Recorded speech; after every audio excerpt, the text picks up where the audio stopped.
I found 2 tampons that weren't mine and thought my husband was cheating on me, but the truth was so much worse. I, 29F, have been with my husband, 30M, for 7 years, married for 4. I've never had reason to suspect he was unfaithful to me or even remotely dissatisfied with our marriage. He likes to joke that we're still living the honeymoon phase nearly 5 years and 2 kids in. I wouldn't have questioned that or him, were it not for a surprise I found in his car last month. While buckling our daughter into her car seat, I noticed something slotted between the cushions.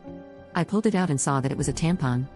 This wouldn't have been so unusual had I not had an IUD that has stopped my period for the past year, and I didn't even recognize the wrapper style.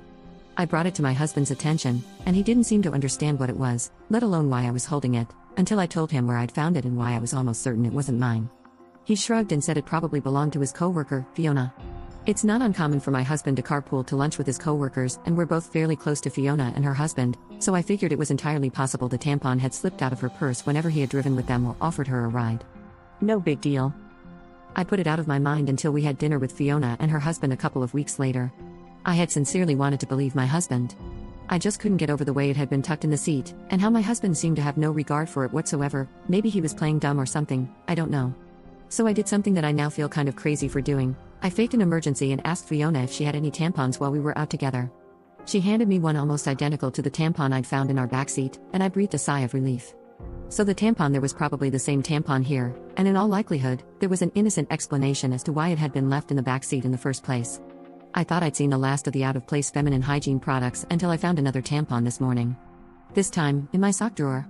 I feel physically ill at the thought of my husband having an affair and even more nauseated at the thought that the woman might have left these tampons out for me to find. If it was my husband's co-worker, why would she give herself away by offering me one the other night? In any other situation, I would want to talk to my husband about this, but I feel too sick and embarrassed to approach him with what I've found. What should I do? Update 1. Contemplating every possible source of 2 tampons has been my personal hell for the past few weeks, but I wanted to share an update. Shortly after posting here, I told my sister what happened, about the tampon in the backseat in the sock drawer, my husband's cluelessness, the tampon from Fiona, and all the things I suspected but didn't want to believe. We compared tampons, and they were a match, just in different absorbences. I hadn't left either in a place where my husband or daughters would have found them and moved them around. My daughters didn't know what they were or where they had come from. My sister was convinced it was Fiona. Either she was cheating with my husband, messing with my mind, or both.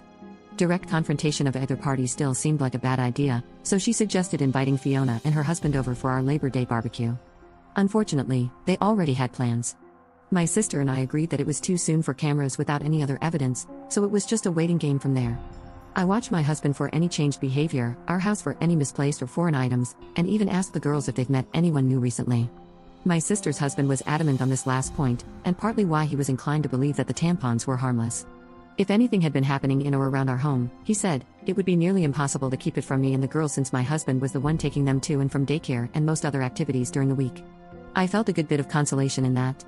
It wasn't until my younger daughter, 2F, came down with something last week that I felt any differently. I wanted to be the one at home taking care of her, but my husband insisted that I stay at work while he stayed home with her. I was okay with that. My sister and her husband figured it was a good sign that he would take the time off at a moment's notice, and at that point, we were all already beginning to put the tampon fiasco behind us. By the 3rd or 4th day, I was just happy to see a near-healthy child and a husband who was helping see her through it. Toward the end of that week, though, I came home to something strange. The toddler that I'd left that morning in an old PJ set was now dressed in a onesie I'd never seen before, with a tiny clip in her hair. I can't say I have the sharpest memory, but I have a pretty good sense of what my kids wear on a day-to-day basis, and particularly what kinds of clothes they wear. I'd sworn off the full-length sleep suits with snaps across the front long before we'd ever had our second child. It's just not something I would dress her in, and my husband knows as much. He doesn't plan for or buy the girls' clothes, and he certainly doesn't accessorize them, so I was bewildered. And kind of floored at the thought of someone around our sick child without my knowledge. I didn't think twice. I went straight to my husband to ask if anyone had been over to see him or the girls. He seemed confused, as before, and asked me why I would think that because according to him, it had just been him and the kids all day. I asked him again if someone had so much as stopped by to say hello, and he denied it. He told me to calm down. I might have lashed out and come forward with the accusations right then and there, but our older daughter was in the room, and she sensed something was up. In a calmer voice, I asked him a 3rd time if anyone had been around our children, and my husband swore that the girls hadn't been around anyone but him. He also denied buying new clothes or doing anyone's hair. With our daughter in the room and my emotions all over the place, I decided to leave it. I couldn't make sense of it then, and it hardly seems clearer now, after I've driven myself half crazy with explanations that aren't adding up. Update 2.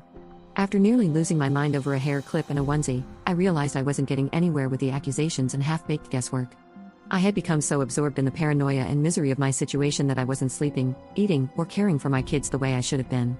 I wasn't getting any answers. So, I decided to pull the trigger on the hidden cameras and have them shipped to my sister's house, with her husband agreeing to help with the setup. However, before the cameras were delivered, I finally got my long-awaited confirmation last week. A ring notification alerted me to motion at the front door while I was at work.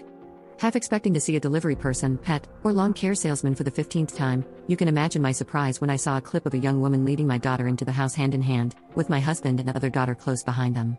The girls were supposed to be in daycare, and my husband was supposed to be at work. The woman, as far as I knew, was living 2 states away with a court order keeping her there. I immediately called my husband to ask him what the frick was this woman was doing in our house. He didn't answer, so I texted it to him. Even in his stupidity, he probably realized he had messed up by going through the front door, knew I had gotten the ring notification, and wanted to delay the inevitable. By the 5th or 6th subsequent call, though, he did pick up. The woman on the camera was my husband's sister. As I would come to find out later, she was the likely source of both tampons, the onesie, and the bow.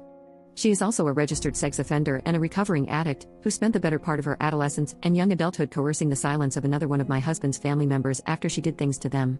I hadn't seen or heard from her in years, and from the way my husband talked about her, I didn't expect I ever would. But here she was, in our house, with our children. Suffice it to say, I was livid. It wasn't an affair at all, and still, somehow, infinitely more disgusting knowing who it was and why all of this had been happening. Apparently, my sister-in-law, fresh off another stint in rehab, had wanted to reconnect and make amends with people she'd hurt, and my husband was high on that list. My husband didn't want me to know, or, worse, try to keep our children away from her, so they'd been meeting in secret, often at our house when I was at work. They would enter through the garage, in my husband's car, so the ring camera at the front door wouldn't tip me off. She spent the night on a weekend I had been on a business trip and slept in our bed. She babysat our girls on a night my husband told me he had dropped them off at his parents'. She bought the girls' clothes and dressed my youngest in the onesie and bow, the same clothes that my husband had sworn on his life I had dressed her in myself and must have forgotten. My husband swore this was all in my head. The tampons, the onesie, the bow, and all the rest. He was perfectly content to watch me agonize for weeks over a woman he insisted didn't exist, shrugging off each progressively more unsettling discovery like it was news to him and telling me I was being irrational. He insinuated that I was experiencing postpartum depression, 2 years after I'd given birth, 4 years after I'd told him that one of my biggest fears for motherhood was to suffer PPD like my mother had with me, to not be fully present for our babies, and be left with a world of guilt and regret as they grew older. He told me I wasn't sleeping enough, that I missed the girls too much, that I needed to take a step back and reevaluate the state of my mental health. I gave him the benefit of the doubt because he was my husband and because no other version of events made sense. Now, after a month of this mind frick, I have nothing to show for my trust but this pathetic situation and a lot of anger. Call the cops and a lawyer. Believe me, I'm already on it. We're going scorched earth with this motherfricker.